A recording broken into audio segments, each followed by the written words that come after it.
여러분 안녕하십니까? 참으로 속상하고 화가 나는 일이 또 며칠 전에 일어났습니다. 로스앤젤레스에서 지난 5월 초에 경찰의 과잉 대응으로 한인 남성이 사망하는 사건이 발생하더니 이번에도 유사한 사건이 뉴저지 포트리에서 발생을 했습니다. 지난 5월의 사건으로 돌아가 보죠.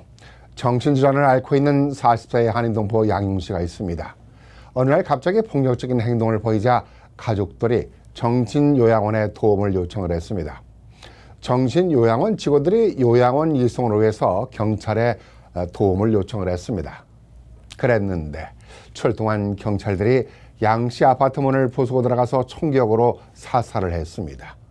바디캠 영상이 2주 만에 밝혀졌고 이 영상을 보면은 총격을 가할 만큼 위급한 상황이 아니었는데도 불구하고 총격을 가한 것으로 보여집니다. 경찰이 총기를 사용했으면 경찰들은 일단 응급처치를 하는 게 규정이고 도리입니다. 그런데 경찰들은 총에 맞아 숨이 헐떡이는 사람에게 수갑을 채웠습니다. 이해할 수 없는 일입니다. 결국 양 씨는 현장에서 숨을 거두었고 말았습니다. 사전에 양 씨가 칼을 들고 있다는 제보까지 해줬고 정신질환을 앓고 있다는 정보까지 제공해줬습니다. 그렇다면 상대가 총기도 아닌데 테이저 건으로 제압을 할 수 있었던 상황입니다. 또는 총기를 사용하더라도 다리를 겨냥했어야 합니다. 이런 경찰들의 행동에 대해서 과잉 대응이라고 하지만은 강경이 아니라 무지한 대응입니다. 무지함의 극치를 또 보여준 사건이 뉴저지에서 발생을 했습니다. 바로 포트리입니다. 피해자가 로스앤젤레스에서는 남성이었지만은 포트리에선 20대 중반의 여성이었습니다. 정신질환을 앓고 있는 한인 여성이 역시 폭력적인 성향을 보이자 오빠가 경찰에 신고로 도움을 요청을 했습니다. 그런데 포트리 경찰은 도움이 아니라 마치 사격 연습하듯이 총기를 쏘아댔습니다.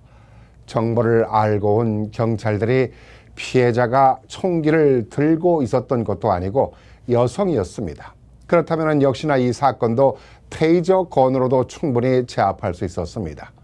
사건의 진상은 경찰의 바디캠 영상을 통해서 당국의 조사로 밝혀지겠지만은 주민들이라든가 특히 한인 동포들은 이해하기가 어려운 부분이 많습니다. 도움을 요청했는데 두 사건 모두가 경찰들에 의해서 무지한 만행의 사건으로 얼룩진 것입니다. 주민의 생명을 보호해줘야 할 경찰들이 말입니다.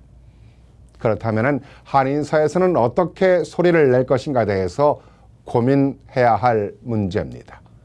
뉴저지 한인을 중심으로 많은 한인 단체들이 이 사건에 대해서 진상 규명을 위한 움직임을 보이고 있습니다.